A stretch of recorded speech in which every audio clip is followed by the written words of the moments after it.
Apa kabar, Shalom? Luar biasa ya. Saya percaya itu pertanyaan yang dimanapun kalau hamba Tuhan tanya, pasti jawaban kita luar biasa, saudara. Saya mau bilang buat Bapak Ibu Saudara yang hadir malam hari ini bahwa kehidupan tidak lepas dari masalah. Setuju ya? Kehidupan tidak lepas dari masalah, setiap kita punya masalah.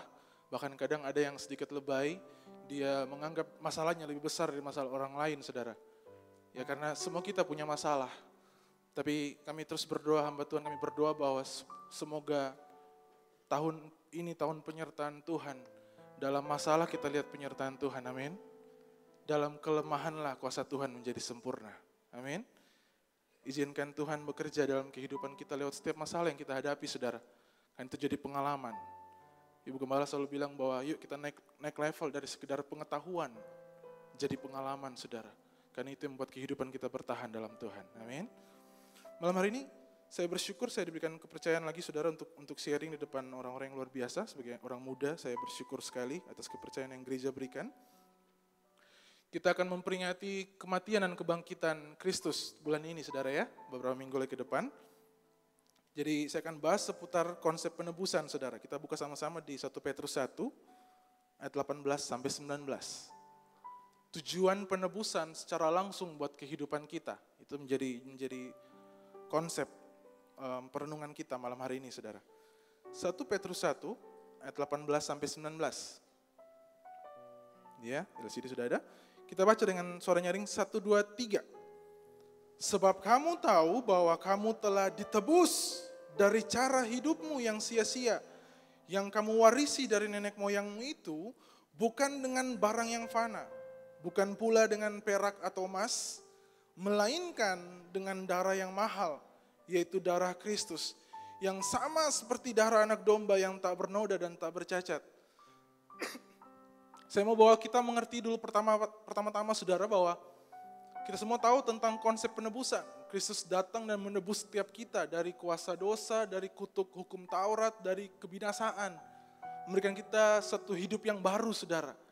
Tapi saya mau mulai gambarkan konsep ini dengan lebih sederhana, saudara.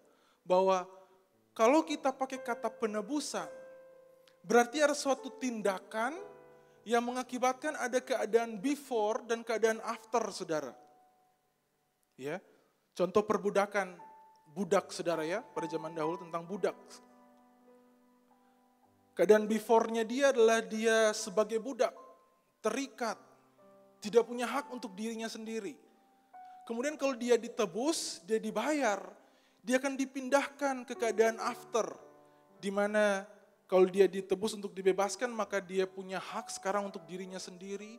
Dia tidak lagi terikat, dia tidak lagi dianiaya, tapi dia bisa hidup untuk dirinya sendiri. Ada satu perubahan kondisi, saudara, dari yang sebelum dan sesudah. Inilah konsep penebusan yang Kristus kerjakan buat kita, saudara. Ya, bahwa yuk lihat baik-baik keadaan before. Nah, malam hari ini satu spesifik saya akan bicara tentang cara hidup, saudara.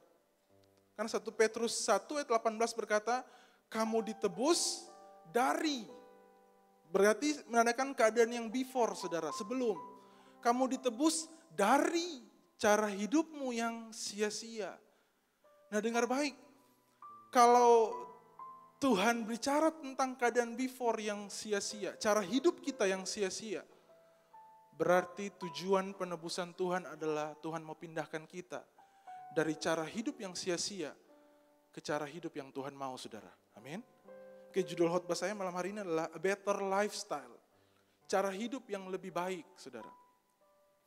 Ya, jadi kita sepakati bersama bahwa ada satu keadaan sebelum dan keadaan sesudah. Ya, mungkin semua kita sudah tahu waktu kita baca dengan cepat ayat tadi, mungkin langsung tergambarkan dengan kita bahwa begitu berharganya kita di hadapan Tuhan. Amin. Begitu berharganya kita di hadapan Tuhan, sampai Tuhan Bapa kita di surga rela berikan anaknya satu-satunya, saudara, buat kita. Dalam kita, Roma 5 ayat 8 berkata, kita dalam keadaan yang berdosa, tapi Bapa utus anaknya buat kita.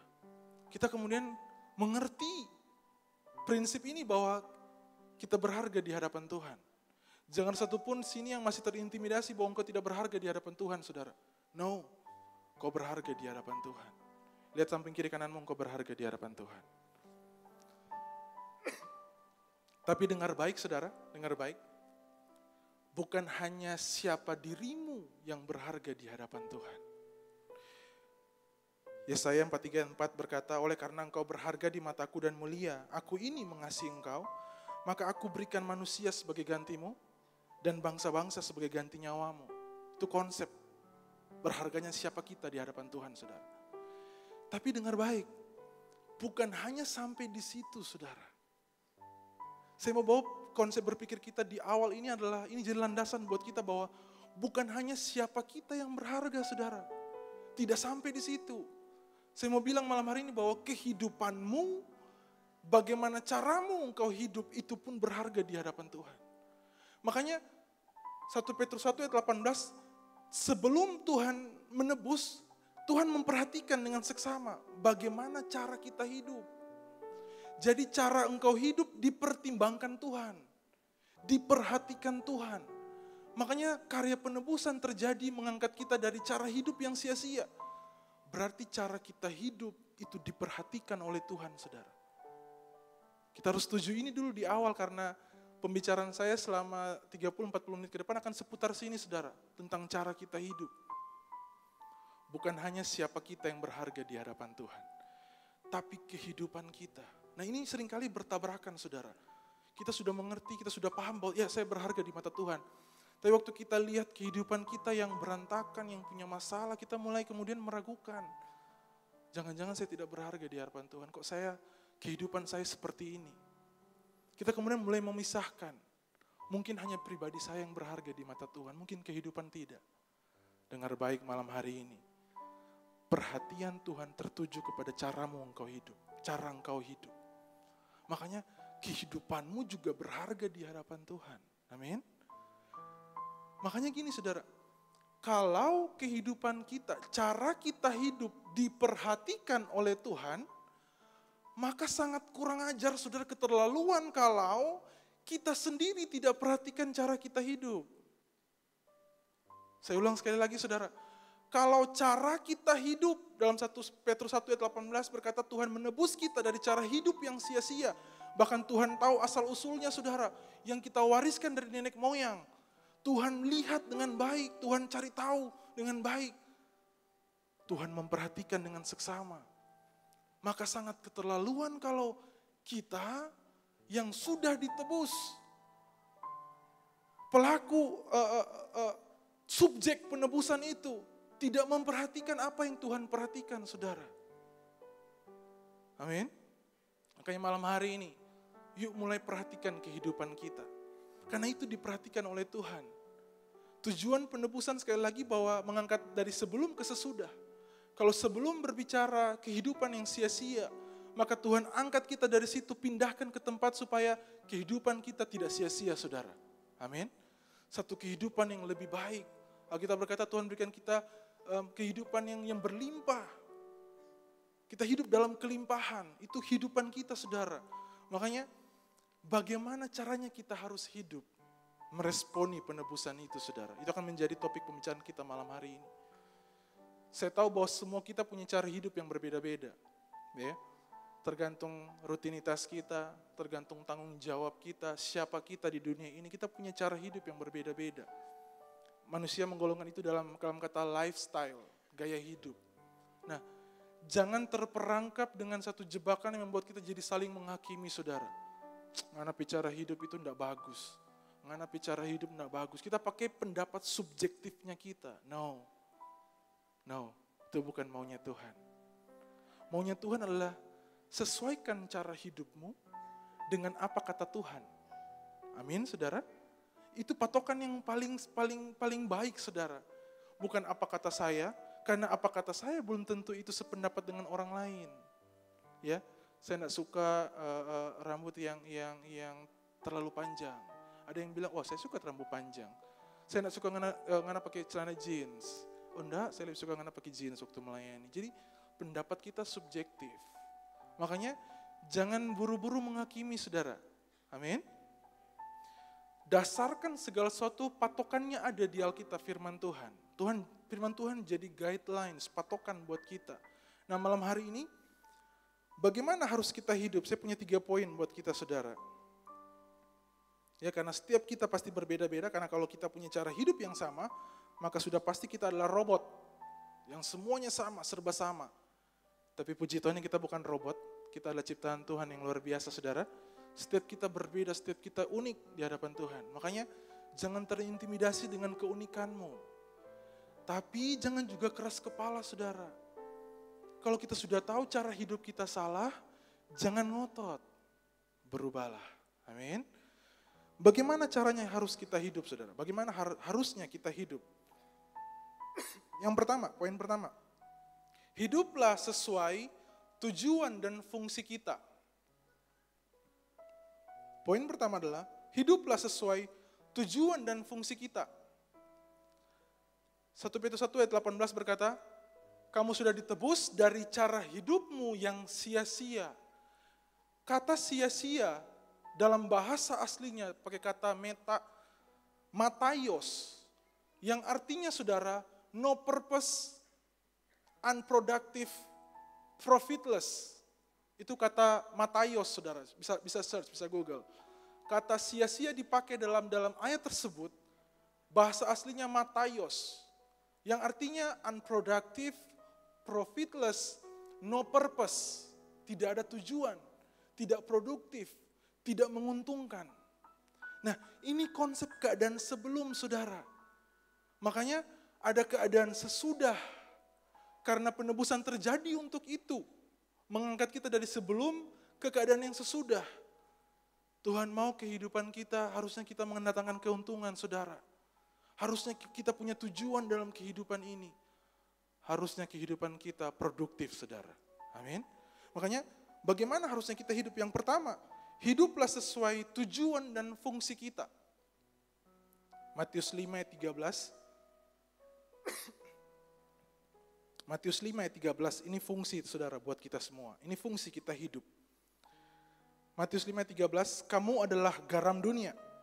Jika garam itu menjadi tawar, dengan apakah ia diasinkan? Tidak ada lagi gunanya selain dibuang dan diinjak orang.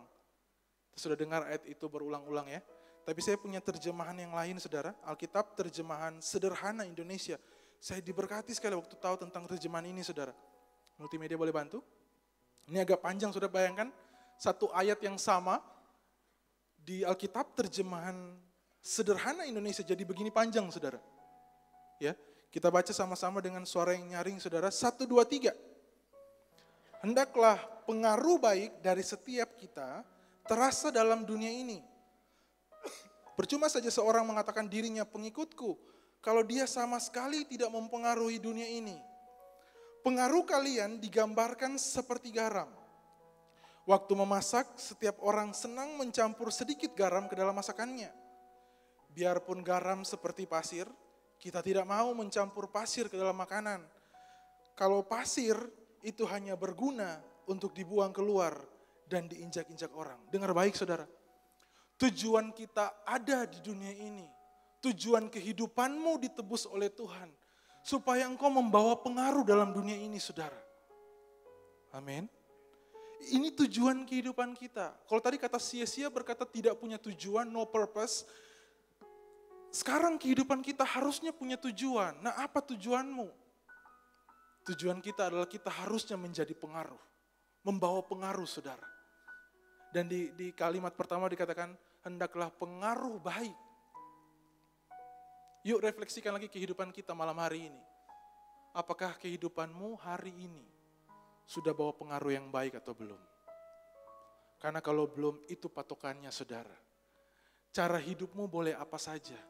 Tapi kalau pengaruh yang kau bawa belum pengaruh yang baik, sesuaikan itu saudara. Amin. Amin. Kalau komunitas di mana kita ada hari ini, pengaruh yang kita terima bukan pengaruh yang baik, dengar baik, itu bukan komunitas yang tepat buatmu. Patokannya sangat sederhana saudara. Saya nggak perlu lihat orang siapa di situ. Apa yang kalian lakukan? Sekarang komunitas banyak saudara ya. Komunitas geng motor, komunitas apa saja sekarang. Semua hobi dijadikan komunitas. Patokannya sederhana saudara. Kalau yang kau terima di situ bukan pengaruh yang baik, please pertimbangkan lagi komunitas itu. Karena itu bukan tempat di mana harusnya anak Tuhan berada. Dan demikian juga sebaliknya. Kalau engkau ada di sebuah komunitas dan engkau tidak bawa pengaruh yang baik, dengar, kau belum berfungsi dengan baik. Tujuan penebusan belum tercapai dalam kehidupanmu. Apa yang Yesus lakukan di kayu salib belum terjadi buat kita, belum tercapai maksudnya buat kita. Karena kita belum bawa pengaruh yang baik, saudara. Amin. Pengaruh berbicara tentang kualitas, saudara. Apa yang membawa pengaruh itu adalah kualitas, nilai seseorang. Makanya dikatakan garam dengan rasa asin yang garam punya. Orang senang untuk pakai sedikit garam dalam masakannya. Supaya masakan itu jadi enak. Amin. Itu kata ayat, saudara ya. Orang senang untuk mencampur sedikit garam. Karena garam punya rasa asin, saudara. Dia punya nilai, dia punya kualitas, yaitu dia punya rasa asin. Ya waktu dicampur dengan makanan masakan jadi lebih enak, saudara. Berbeda dengan pasir, Alkitab berkata dikasih comparison, perbandingan. Berbeda dengan pasir, walaupun wujudnya sama, bentuknya sama. Tapi karena pasir tidak punya kualitas itu, pasir ketika dicampurkan dalam makanan, pasir merusak makanan, saudara. Setuju? Berapa banyak yang mau makan makanan yang penuh dengan pasir?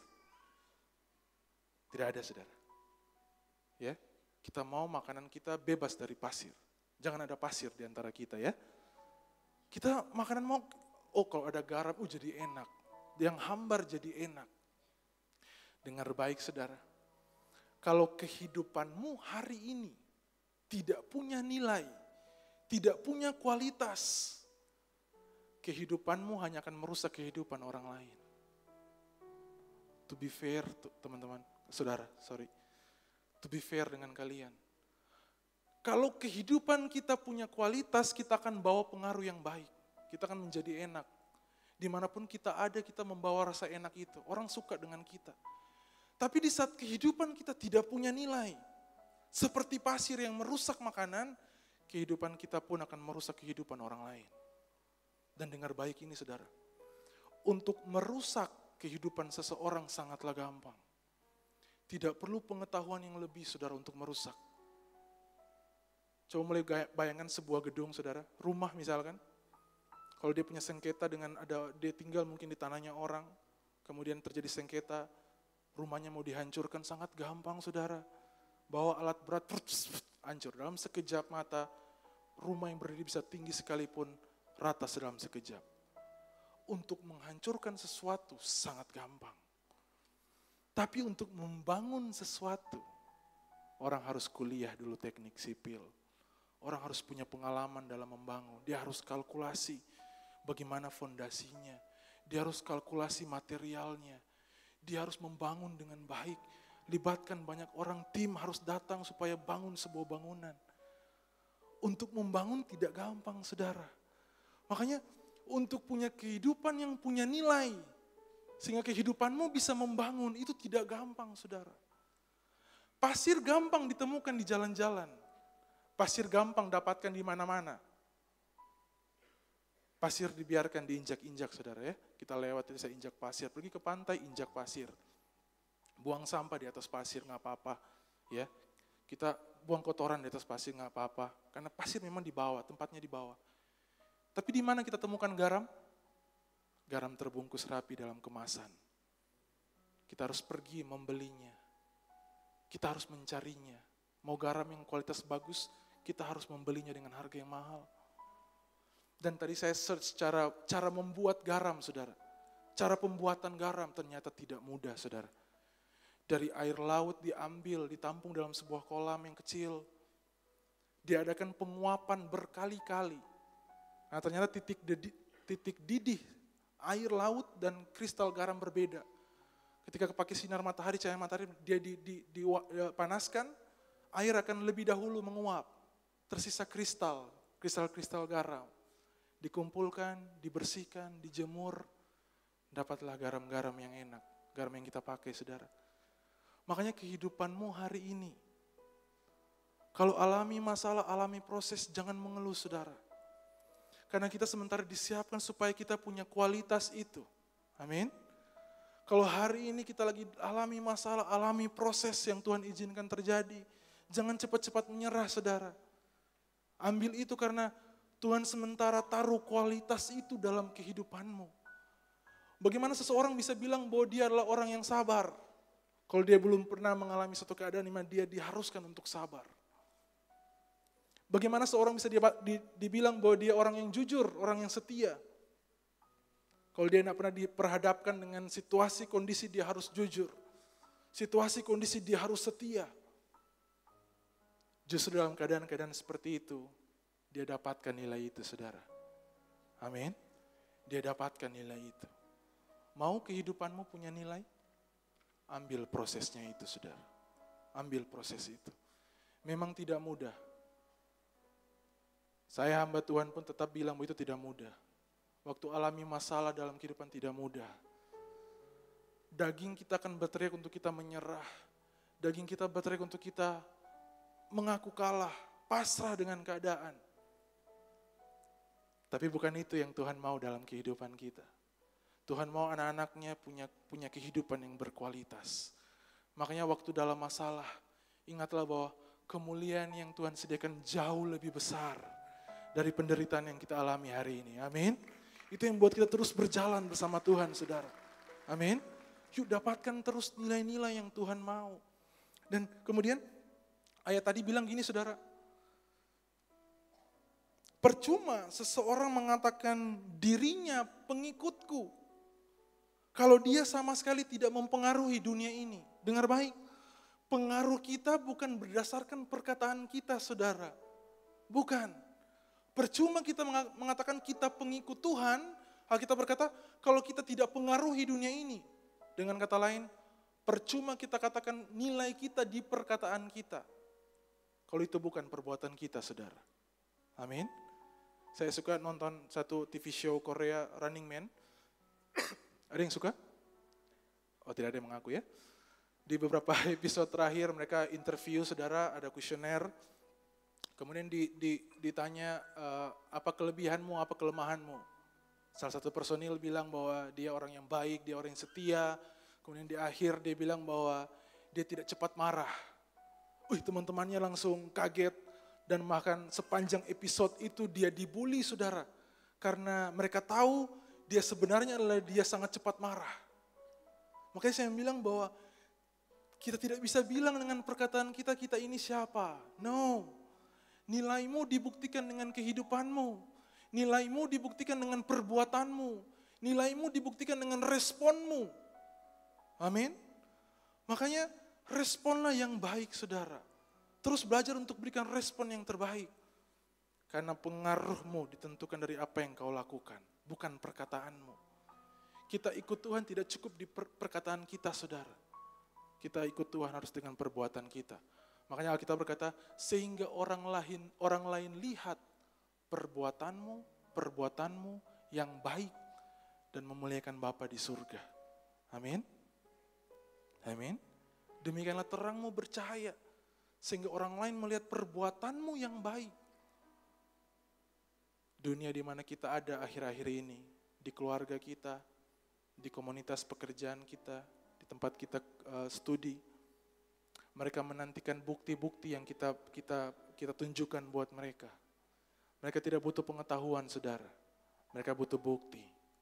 Jadilah orang-orang percaya yang terus berikan bukti buat orang lain. Amin. Makanya, jangan jadi serupa dengan dunia ini, saudara. Roma 12 ayat 2a berkata, jangan jadi serupa dengan dunia ini. Kalau dunia hanya perhatikan apa kata orang, dunia hanya perhatikan apa yang di luar. Dia tidak mau tahu apa yang di dalam, saudara. Yang dia perhitungkan adalah, saya harus lakukan ini, karena kalau saya tidak lakukan ini, dia akan ngomong saya yang jelek di belakang. Kalau saya mau kelihatan baik, saya harus memberi dengan baik di depan orang. Supaya orang cap saya orang baik, orang dermawan. Kalau saya tidak mau kelihatan tidak ketinggalan zaman, saya harus upgrade fashion saya. Dunia perhatikan apa yang di luar, saudara. Tapi dengar baik. Alkitab berkata dengan jelas, jangan jadi serupa dengan dunia ini. Karena kehidupanmu bukan tentukan apa yang di luar. Tapi apa yang di dalammu yang menentukan pengaruhmu, saudara. Amin. Amin. Jadilah pribadi yang seimbang. Tetap perhatikan apa yang di luar. Tapi jauh lebih penting aksesoris itu adalah esensi apa yang di dalam. Jauh lebih penting apa kata orang itu adalah apa kata Tuhan tentang kehidupanmu. Amin. Amin, saudara. Makanya Yesus sendiri bilang, Yohanes 17 ayat 15 sampai 16. Yohanes 17, 15 sampai 16. Aku tidak meminta supaya engkau mengambil mereka dari dunia ini. Ini Yesus berdoa buat Bapa. Tapi supaya engkau melindungi mereka daripada yang jahat. 16. Mereka bukan dari dunia, sama seperti aku bukan dari dunia. Kita ada di dunia ini, tapi kita bukan dari dunia ini. Makanya berhenti untuk adopsi imitasi cara dunia, saudara. Berhenti saat ini juga. Tapi pertahankan kualitas dan caranya Tuhan. Karena kita bukan dari dunia ini. Sama seperti Yesus bukan dari dunia ini. Tapi kita ada di dunia ini.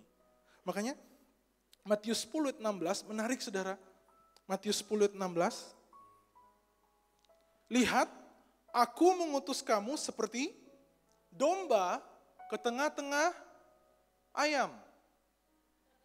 Enggak ya? Lihat, aku mengutus kamu seperti domba ke tengah-tengah serigala. Sebab itu hendaklah kamu cerdik seperti ular dan tulus seperti merpati. Bahkan Tuhan sudah ngomong dengan jelas. Kamu seperti domba ke tengah-tengah serigala. Bapak Ibu Saudara, domba tidak punya apa-apa, saudara. Serigala punya cakar yang tajam, taring yang tajam, postur tubuh yang besar. Serigala itu menakutkan, men. Setuju? Tapi lucunya kita digambarkan seperti domba. Nah, domba ini culun, teman-teman. Bapak Ibu Saudara, saya kasihkan khotbah di youth, saya selalu pakai teman-teman. Domba ini culun, Bapak Ibu Saudara. Tidak punya apa-apa. Kalau kambing enak, kambing punya tanduk, saudara ya. Domba ini tidak punya tanduk. Yang domba punya cuma satu. Bapak Ibu Saudara mau tahu? Domba punya kepekaan buat suara gembalanya. Itu yang domba punya. Dombanya punya satu. Bergantung sepenuhnya kepada gembala. Domba tidak punya yang lain, saudara. Domba tidak bisa lompat setinggi 2 meter supaya waktu ada serigala mau terkam, dia lompat, dia pergi. Jaring laba-laba, dia terbang satu-satu. Bukan, saudara ya, itu Spiderman ya. Domba tidak punya apa-apa. Makanya jangan mengimitasi serigala, saudara ya. Karena Alkitab bilang, Alkitab kok bilang, hendaklah kamu cerdik seperti ular. Kemudian mulai, saya harus cerdik. Saya harus berpura-pura seperti serigala. Walaupun dia tapi dia tajam katanya. Garang katanya. Baca dengan baik Matius 7 ayat 15. Waktu saya share ini buat anak-anak muda, mereka ketawa, saudara. Matius 7 ayat 15. Waspadalah terhadap nabi-nabi palsu yang datang kepadamu dengan menyamar seperti domba. Tapi sesungguhnya mereka adalah serigala yang buas. Dengar baik. Cara penyamaran bukan caranya kita, Bapak Ibu Saudara. Jangan sok cerdik, jangan sok pintar, dan kemudian bilang bahwa saya mau menyamar seperti serigala. Tidak ada ayatnya. Karena cara penyamaran bukan caranya kita. Makanya Alkitab berkata Tuhan tidak suka orang yang pakai topeng, saudara. Di depan lain, di belakang lain. Karena Tuhan lihat kedalaman hati kita. Kita bisa menipu orang dengan penampilan luar kita, saudara. Tapi kita tidak bisa menipu Tuhan. Makanya, berhenti untuk pakai cara-cara penyamaran. Oh, kalau saya di tempat kerja, semua orang lakukan hal yang buruk. Saya harus kompromi, karena kalau enggak saya pasti dikucilkan. Itu bukan caranya kita. Cara kompromi, cara menyamarkan identitas kita, itu bukan caranya kita. Karena domba hanya punya satu kekuatan. Pendengaran yang tajam akan suara gembalanya. Amin. Makanya kita berkata, hendaklah kamu cerdik seperti ular, tulus seperti merpati. Cerdik dan tulus itu adalah kualitas nilai kehidupan. Tuhan mau bilang buat kita, hendaklah kamu pegang kualitasmu. Amin. Itu satu-satunya cara domba bisa bertahan di tengah-tengah serigala, yaitu punyai kualitas dalam kehidupanmu. Amin. Jangan jadi serupa dengan dunia ini, saudara. Karena kita mau survive, kita mau bertahan, kita mau dapat promosi, kita mau terima berkat, kita mulai kompromi dengan banyak hal. Kita mulai menyamar saudara, undercover. Kalau di luar kita punya kehidupan yang hancur-hancuran, nanti hari Minggu datang di gereja dan minta ampun. Kudus lagi, saudara. Angkat tangan dengan tanpa bersalah, kudus, kudus. Waktu pulang, Senin sampai Sabtu, kudus lagi, saudara. Saya tidak menyinggung siapa-siapa, saudara. Tapi ini kenyataan yang terjadi. Kenapa banyak orang percaya tidak bisa jadi pengaruh di luar sana? Karena terlalu takut. Terlalu takut karena dia berbeda, serigala mulai makan. Domba mulai berteriak, "Be." Serigala sudah mau terkam. Dia kemudian jadi takut. Dengan alasan saya harus survive. Dia korbankan yang lain, saudara. Dia korbankan tujuan penebusan Tuhan karena hanya mau survive. Dia lupa bahwa insting survivalnya domba adalah domba punya gembala. Nah, Alkitab berkata, Tuhan kita gembala yang terbaik. Gembala bertahan bukan karena gembala punya kekuatan, saudara. Dulu, apalagi dulu ya. Dulu tidak ada iklan promosi, gembala ini yang baik, gembala ini yang baik. Kalau mau sewa harganya begini, enggak, saudara. Gembala bertahan hidup pekerjaannya karena reputasi. Jadi kalau Tuhan bilang, Tuhan gembala yang baik, dengar baik, saudara. Reputasi Tuhan sudah teruji. Karena gembala, dia bertahan hidup dengan reputasinya dia. Kalau sudah didengar oleh orang lain bahwa dia punya reputasi yang buruk, kawanan dombanya diterkam oleh serigala, dimakan oleh harimau, singa, dan beruang, orang pasti tidak mau pakai gembala itu. Gembala bertahan dengan reputasinya, saudara. Dengar baik, Tuhan kita akan bertahan dengan reputasinya. Amin. Makanya serahkan kehidupanmu. Jangan pernah lagi ragukan Tuhan. Karena reputasinya sangat-sangat teruji. Amin. Kedua, saudara, bagaimana harusnya kita hidup? Kalau yang pertama tadi bahwa hidup kita harus sesuai dengan tujuan, yaitu kita harus bawa pengaruh. Yang kedua adalah miliki motivasi hati yang benar. Catat dengan baik Bapak Ibu Saudara. Bagaimana harusnya kita hidup? Poin yang kedua, saudara, milikilah motivasi hati yang benar. Karena motivasi hatimu akan menentukan cara hidupmu. Semua bersumber dari dalam, saudara. Makanya kita berkata, jagalah hatimu. Jangan minta Tuhan yang jaga, saudara. Jangan minta Tuhan yang jaga karena Alkitab berkata, Tuhan perintahkan buat kita. Jagalah hatimu dengan segala kewaspadaan. Dari situlah terpancar kehidupan. Waktu hatimu rusak, kehidupanmu pasti rusak. Waktu motivasi hatimu salah, cara kehidupan kita pasti salah, saudara. Amin. Ada satu kisah, kita buka sama-sama, Kejadian 25. Ayat 29 sampai 34. Kita akan bicara banyak soal dua pribadi ini, saudara. Esau dan Yakub. Ibu Gembala pun pernah share di khotbahnya Ibu Gembala di bulan lalu, saudara, tentang Esau dan Yakub. Kejadian 25, 29 sampai 34. Saya akan baca dengan cepat, saudara. Pada suatu kali Yakub sedang memasak sesuatu. Lalu datanglah Esau dengan lelah dari padang. Kata Esau kepada Yakub, "Berikanlah kiranya aku menghirup sedikit dari yang merah-merah itu, karena aku lelah." Itulah sebabnya namanya disebutkan Edom. Tapi kata Yakub, "Jualah dahulu kepadaku hak kesulunganmu." Saud Esau, "Sebentar lagi aku akan mati, apakah gunanya bagiku hak kesulungan itu?" Kata Yakub, "Bersumpahlah dahulu kepadaku." Maka bersumpahlah ia kepada Yakub dan dijualnyalah hak kesulungannya kepadanya. Lalu Yakub memberikan roti dan masakan kacang merah itu kepada Esau. Ia makan dan minum, lalu berdiri dan pergi. Demikianlah Esau memandang ringan hak kesulungan itu.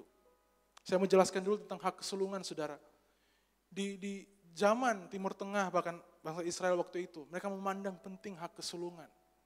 Bahkan Alkitab di Ulangan mengaturnya dengan baik. Andai kata engkau punya istri, 2 istri waktu itu dikatakan di Ulangan, 1 dicintai, 1 tidak dicintai. Tapi kemudian lahir anak pertama dari yang tidak dicintai. Tetap hak kesulungan harus diberikan buat anak itu, saudara. Hak kesulungan adalah warisan double portion, berkat ganda. Bahkan anak sulung akan meneruskan, penerus keluarga. Makanya mereka begitu menganggap itu sangat penting, saudara, hak kesulungan. Dengar baik, dengar baik. Di akhir zaman ini akan muncul 2 generasi, saudara. Generasi Esau dan generasi Yakub. Generasi Esau akan berkata bahwa apa yang Tuhan tetapkan, yaitu hak kesulungan, apa yang Tuhan tetapkan, apa yang Tuhan janjikan itu tidak penting. Makanya kita berkata di ayat 34, demikianlah Esau memandang ringan hak kesulungan. Generasi Esau akan korbankan apa yang Tuhan janjikan buat kehidupannya untuk sesuatu yang enak sementara. Dia begitu lihat sup Brenebon, saudara, dia lapar. Saking lapar dia lebay. Apakah gunanya hak kesulungan, sebentar lagi aku mati. Ambil itu, jual, ambil jopangana Yakub. Dia tidak pandang penting hak kesulungan, saudara. Akan bangkit satu generasi yang motivasi hati di dalamnya adalah tidak penting yang apa yang Tuhan janjikan. Hawa nafsu mulai untuk memenuhi hatinya. Sehingga dia tidak bisa untuk pengendalian diri, tahan dirinya. Untuk sesuatu yang Tuhan janjikan, saudara, berkat double portion. Dia korbankan segalanya untuk dapatkan kenikmatan yang sesaat. Yang kalau kita pikir-pikir, semangkok sup kacang merah dan roti. Berapa lama dia bisa habiskan itu, saudara? 5 menit? 10 menit? Tapi dia rela tukar kenikmatan itu. Ya, dia tukar hak kesulungan yang dia punya demi kenikmatan itu, saudara. Tapi ada generasi Yakub. Satu generasi yang berkata bahwa apa yang Tuhan tetapkan itu penting. Yakub tahu tentang hak kesulungan ini, saudara. Yakub tahu apa berkat yang akan dia terima dari hak kesulungan ini. Dia tahu dia bukan anak sulung, ya. Dia tahu dia bukan anak sulung, tapi dia tahu berkat yang anak sulung punya. Dia cari itu, saudara. Dia cari itu. Generasi Yakub adalah generasi orang-orang yang pandang penting ketetapannya Tuhan. Mereka akan berjuang, kehidupan mereka akan berjuang untuk meraih apa yang terbaik yang Tuhan punya. Mereka akan rela untuk korbankan yang apa yang bisa dinikmati hari ini, untuk apa yang bisa mereka terima nanti. Mereka tahu bahwa kehendak Tuhan itu yang terbaik. Nah, dengar baik, saudara. Kehidupan kita, cara kita hidup akan sangat ditentukan oleh kedua hal ini, saudara. Apakah hatimu hari ini dikuasai oleh hawa nafsu? Kita tidak bisa lagi untuk bertahan. Tidak bisa lagi untuk kompromi. Kita tidak bisa untuk tidak kompromi. Kita mulai untuk kompromi dengan dosa. Kita jual Tuhan untuk kekayaan, untuk promosi, untuk jabatan. Untuk dapatkan hal-hal yang enak hari ini. Kemudian kita jual apa yang Tuhan janjikan dalam kehidupan kita. Makanya, bagaimana harusnya kita hidup? Cross check lagi motivasi hatimu hari ini. Apakah Tuhan jadi utama dalam kehidupanmu? Kalau Tuhan yang jadi terutama dalam kehidupanmu, jangan tukar Tuhan dengan hal yang lain, saudara. Kita waktu doa, waktu penyembahan, kesan itu sangat kuat, saudara, bahwa jangan jadikan Tuhan solusi yang terakhir, saudara. Waktu ada masalah, kita mulai dengan kekuatan kita berjuang, babak belur, tidak mampu, kepayahan, baru kemudian angkat tangan, Tuhan tolong. Tuhan jadi solusi yang terakhir buat kita. Dengar baik, bertobat, saudara. Tuhan yang terutama dalam kehidupan kita, amin. Waktu ada masalah, biarkan hatimu cari Tuhan terlebih dahulu. Izinkan hatimu fokus kepada Tuhan, apa yang Tuhan punya. Karena apa yang Tuhan punya, itu yang terbaik, saudara. Yakub tahu itu. Yakub cari dengan gencar. Bahkan dia langsung dedusu ke Esau. Bersumpahlah dahulu. Dia menekankan bahwa dia memandang penting hak kesulungan itu. Dia gencar untuk cari itu. Sudahkah kehidupan kita gencar untuk mencari yang terbaik yang Tuhan punya? Karena Tuhan punya yang terbaik buat kita, sudah Dia sediakan di depan sana, saudara. Cuman butuh usaha kita untuk meraihnya. Saya bawa gambaran itu kepada anak-anak muda, saya bilang bahwa gambarannya seperti flying fox, saudara. Pernah lihat flying fox? Ya, satu kegiatan outdoor di mana ada tali, dari ujung ke ujung dia akan terbang, ya, pakai pengaman semua, meluncur dari titik A ke titik B, ketinggian yang tinggi ke ketinggian yang rendah. Seperti flying fox itu, saudara. Kita tahu garis akhirnya titik B yang di bawah sana. Tapi selama tangan kita tidak pernah untuk sentuh alat turun itu, alat pegangan itu, kita meluncur. Selama kita tidak pernah ambil tindakan kita untuk naik dan meluncur, titik B tidak akan pernah kita raih, saudara. Setuju? Nah, bisa tiba-tiba sulap, memangnya kita ninja, saudara ya. Tiba-tiba sulap, pindah. Enggak, saudara. Rutenya sudah ada, poin awal dan poin akhirnya sudah ada. Sisa butuh kita untuk ambil tindakan dan kemudian meluncur, saudara. Kita sampai ke tempat tujuan. Janji Tuhan buat kita sama, saudara. Masa depan yang indah dan penuh harapan. Sudah kita lihat di depan sana, target kita. Tapi butuh kita untuk pegang tangan Tuhan dan berjalan bersama-sama. Sampai ke tujuan. Selama kita tidak pernah seperti itu, saudara, kita akan berputar-putar di padang gurun, saudara. Kita akan berputar-putar tanpa tujuan, tanpa arah.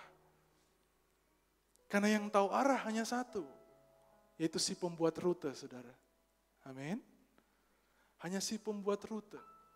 Desainer itu yang tahu desainnya. Makanya percayakan kehidupanmu kepada desainer itu. Itu Tuhan kita. Percayakan kehidupanmu buat Dia. Milikilah motivasi hati yang benar hari ini. Bahwa sekali Tuhan selamanya tetap Tuhan. Amin. Jangan jual Tuhan, saudara. Yang ketiga, yang terakhir.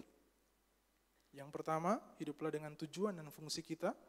Kedua, milikilah motivasi hati yang benar, yaitu percaya kepada Tuhan, mengejar janji Tuhan dalam kehidupan kita. Yang ketiga, yang terakhir, hiduplah dalam kasih. 1 Petrus 1 ayat 22. Sambungan yang tadi, saudara ya, 18-19, ini ayat 22-nya berkata, karena kamu telah menyucikan dirimu oleh ketaatan kepada kebenaran, sehingga kamu dapat mengamalkan kasih persaudaraan yang tulus ikhlas. Hendaklah kamu bersungguh-sungguh saling mengasihi dengan segenap hatimu. Saya suka lagi Alkitab terjemahan sederhana Indonesia, berkata seperti ini, saudara, tidak sempat ditulis. Ketika kita menyerahkan diri kita untuk mengikuti ajaran yang benar, kita dibersihkan dari dosa-dosa kita. Hal itu memampukan kita untuk saling mengasihi dengan hati yang tulus kepada sesama saudara-saudara seiman kita. Jadi marilah kita saling mengasihi dengan sungguh-sungguh dan dengan sepenuh hati. Ketika dunia, keadaan kita akhir-akhir ini lagi marak dengan yang namanya LGBT, saudara. Ya, beberapa kali, Bu Gembala beberapa kali menyinggung itu di khotbah tentang satu penyelewengan, penyesatan lagi muncul akhir-akhir ini. Yaitu LGBT, kita nggak bisa tutup mata, saudara. Ya, sekarang mereka sementara mengakui keberadaannya mereka. Nah, dengar baik, kalau mereka istilah ini mulai naik, saya kemarin lihat satu mobil, saya berpapasan dengan mobil itu di Manado ini, di Manado ya, bukan di luar sana, di Manado. Berpapasan dengan mobil, sebuah mobil, dipasang stiker di situ, saudara, hashtag LGBT. Saya mau bilang, Bapak Ibu Saudara, kenakanlah kasih. Ganti istilah itu, kita munculkan satu istilah yang baru, LGLP, Love God, Love People, saudara. Itu harusnya jadi kehidupan kita. Ini harusnya jadi kehidupan kita. Kenakanlah pakaian ini, saudara, itu pakaian kasih. Tapi kita tidak bisa dulu pakai itu sebelum kita bersihkan diri kita dari dosa-dosa, saudara. Ayatnya tertulis sangat jelas. Karena kita sudah ikuti ajaran kebenaran itu. Bersihkan diri kita dari semua dosa. Maka milikilah kasih seorang dengan yang lain. Amin. Jadikan itu pakaianmu, saudara. Pakaian bicara tentang kehidupan. Jadikan itu kehidupanmu. Kita akan lihat di akhir-akhir zaman nanti, di hari-hari terakhir nanti. Orang akan krisis nilai. Orang akan krisis kasih, saudara. Dia tidak peduli lagi dengan nilai, yang penting adalah profit. Tidak peduli lagi dengan kasih, yang penting diri sendiri. Gereja Tuhan harus bangkit. Pertahankan nilai, pertahankan kasih, saudara. Amin. Kita jadi orang-orang yang mengasihi Tuhan, love God. Dan juga kita jadi orang-orang yang mengasihi sesama kita. Karena itu yang Tuhan mau, saudara. Amin. Saya akhiri dengan ini, saya panggil pemain musik. Kita tidak bisa ditebus, saudara ya, ini yang terakhir. Kita tidak bisa ditebus, diangkat dari kehidupan lama. Tapi kita masih pakai pakaian yang lama, saudara. Tidak bisa. Makanya kalau kita pelajari kisah anak yang hilang, ketika si bungsu itu pulang, papanya langsung bikin pesta, saudara ya. Dia senang anaknya pulang, dibikinkan pesta. Tapi apakah anak tersebut langsung masuk? Dia lagi kelaparan, papanya pasti tahu, pipinya sudah masuk, kantong matanya tebal, ya, wajahnya suram, pakaiannya compang-camping, rambutnya berantakan, papanya tahu dia lapar. Langsung dibikinkan pesta, bikin makanan yang enak buat dia makan. Tapi apakah dia langsung masuk? No. Papanya ganti apa, saudara? Jubah. Dia ganti dulu jubah, saudara. Dia pakai jubah yang layak, baru dia masuk. Kita tidak bisa terima penebusan itu dan tetap pakai jubah yang lama, saudara. Kita tidak bisa terima klaim, Tuhan kau mati buatku. Tapi kehidupan kita masih pakai kehidupan yang lama, tidak bisa, saudara. Anggur yang baru ditampung di kantong anggur yang baru. Orang tidak pernah tampung anggur baru di kantong anggur yang lama, akan merusak, saudara. Ganti dulu pakaianmu. Pastikan kita ganti pakaian kita. Makanya cara hidup kita bisa beda-beda, saudara. Tapi sesuaikan itu dengan kebenaran. Amin. Amin. Milikilah fungsi. Berfungsilah dengan baik. Bawa pengaruh itu. Karena dimanapun kita ada, mereka butuh pengaruh itu. Mereka butuh lihat terang itu bercahaya. Kemudian jaga hatimu dengan baik. Karena ketika hawa nafsu kita biarkan, akan kemudian menjadi tuan yang jahat dalam kehidupan kita, akan mulai mempengaruhi kita. Tindakan kita mulai salah, cara berpikir kita mulai salah, ya. Makanya jaga hati kita dengan baik. Dan yang terakhir, pakailah jubah kasih itu, saudara.